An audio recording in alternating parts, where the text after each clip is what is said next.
And hello good people of the internet, it is I, Tommy Kelly, and this is Adventures in Woo Woo. And in this episode I want to ask you to quit your bullshit. So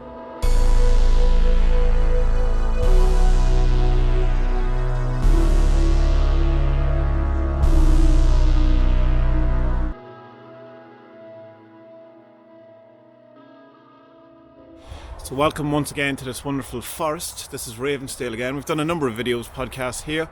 I really like it. It's been a while since I've been here. I was in another place. It was full of people. And I goes, oh yes, I remember now why I don't do this stuff so much outside anymore. It's because of the dreaded people.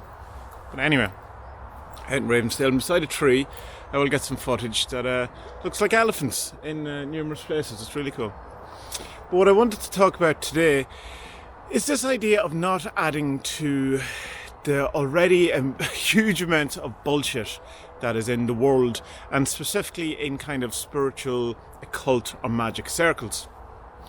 When I first got into this kind of whole thing, it was like early teens. I was 12, 13, something like that. And I came across a couple of like kind of new age books, I suppose you would call them, like Louise Hay and Stuart Wilde and stuff like that. And kind of Stuart Wilde stuck with me, even though he's full woo and has added to the nonsense. But it just kind of got me on the train of new age books, I suppose, and ideas. And it's a very interesting kind of landscape that is the spirituality landscape, because it's just full of utter nonsense most of the time, and people allowed to say whatever they want, unchecked, and allowed, to present themselves as enlightened beings, or have some sort of secret of the universe, or some sort of insight that other people don't. And that seems to be where, as a human race, as a society, we're okay with that. And I think, there's a kind of a thing, you have to allow people to have their own opinions and, and have their own say in things, but we don't allow it in other areas. Like, we've very kind of strict ideas and laws around, the stuff we put in our body. I can't make a wonder drug and sell it. So, you'd have to test it. You have to get approval. You have to, pay for these things, to get that research done, and to prove to the world at large and the governments and all these people that this is safe and effective, and it does the thing that you say it does. But you can put a book together and say whatever you want. I think the only kind of stipulation is you can't say that you're allowed, or that your thing will cure cancer. I think I've seen a number of documentaries where people have got in trouble for saying that, but they can kind of say anything else they want. Like, you can certainly say, oh well, it cures depression, it cures asthma, or I don't know why I picked asthma, but it's like, I suppose, a disease or a condition that's serious enough that people have that affect their lives, that you're allowed to probably say, that your positive thinking can have an effect on it. Maybe it does. It's kind of not the point. And it just seems a very unhelpful kind of atmosphere, particularly as a new person, to come into to know what's true and what's not, or if any of it's true, or if it's all bullshit. And I can totally understand people reading a couple of new age books, spiritual books, magic books, whatever umbrella term we want to come up with these, and just go, this is ludicrous, depending on, of course, the books you come to first. But the more popular ones seem to be the most woo-woo and ludicrous that there is. My main thing when I started Adventures in Woo Woo, and it was just blog posts, was that I was going to be as honest as possible as I could, and not exaggerate, not add to the already bloated nonsense that was out there, and just be as honest about my experiences and my struggles and my not just the negative side of things, but the positive things. When I achieve something, to put that out there too as well. And there's certainly a thing that, particularly with things like the 40 Servants, which is the Oracle deck, magic deck, servitor thing that I created, that I really could have piled on the bullshit, added to the mystique, made it an awful lot more sellable. And I don't ever want to do that. One of my, if there was a sin, would be for me, a personal sin, would be for me to, add to the confusion and to the bullshit surrounded.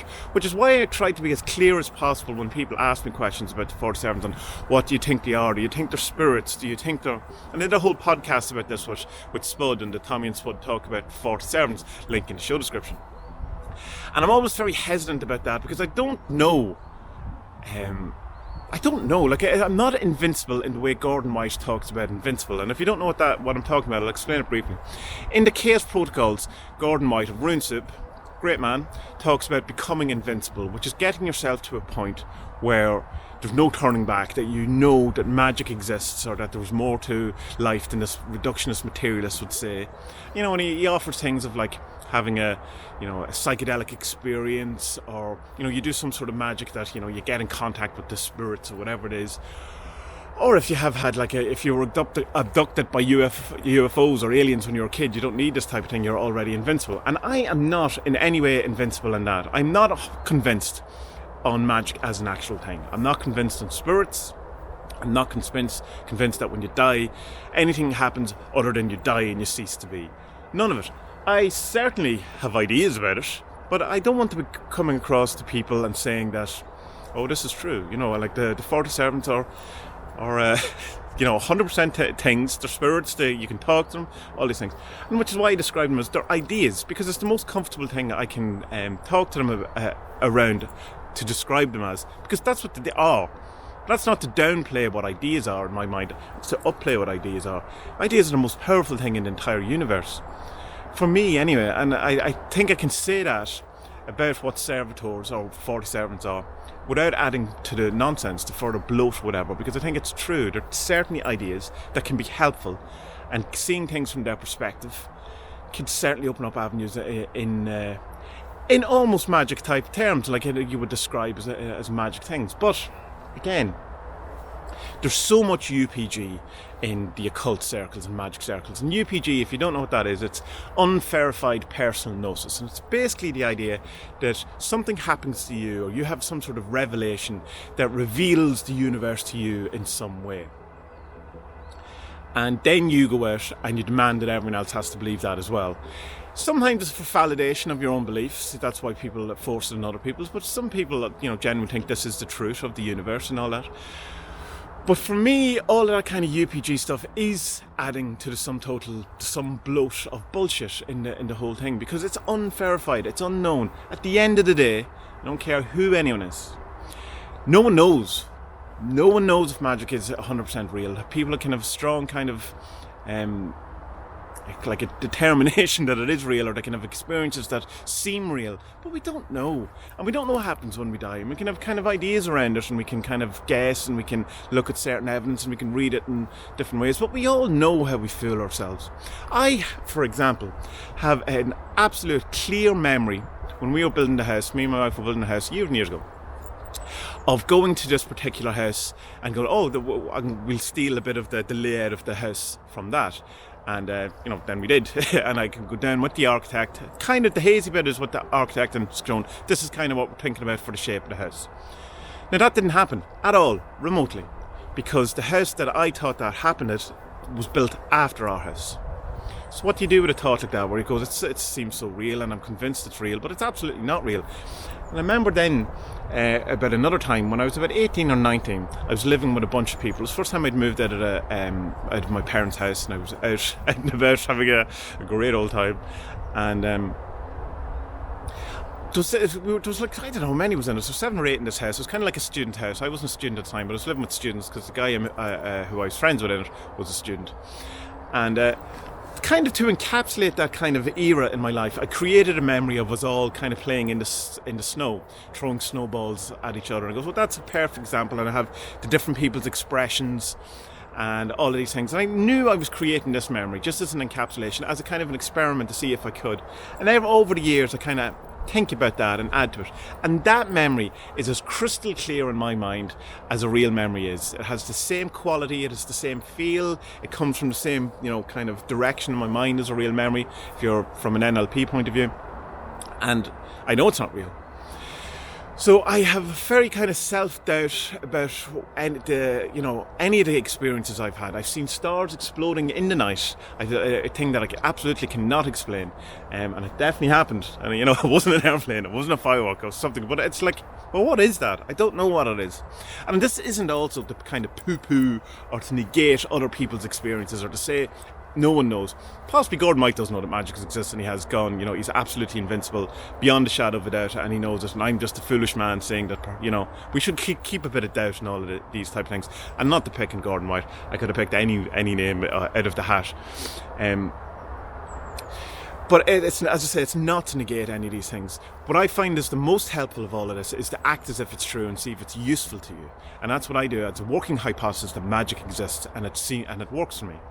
And but whether it's magic exists, whether it's applied psychology, whether it's just me fooling myself and all of these things, does it ultimately matter if you're getting the results you want? And this is the other thing, you're not always going to get the results you want, so you have to bear that in mind, that even if magic was 100% real, it's not 100% reliable, and it's not going to happen every time.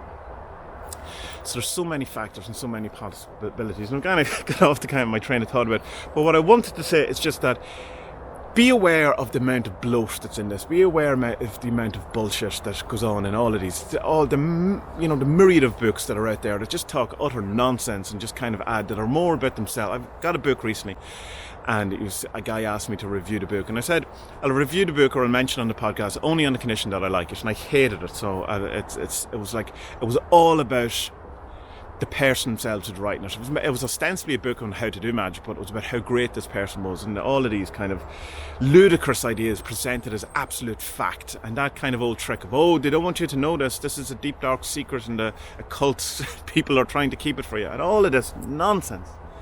I'm just kind of very tired of it. So I tend not to, or I try not to kind of implore people to do anything or command people or say, you should always do your own. But this is one kind of area where I think at least have a sit down and have a think about it. Don't add further to the bullshit. As the great Nick Dutch says in one of his videos, he says, people talk shit. People, when they're talking about their experiences of magic or woo-woo or the weird or, the supernatural or paranormal, and, to exaggerate it, to add stuff to it, to try and embellish it, to try and get people to believe it and stuff. And while there may be a kind of an initial kind of thing that happens, over time it becomes better. Not always. Some people are true, but there's so many people who just even outright just lie about these things for attention, for whatever.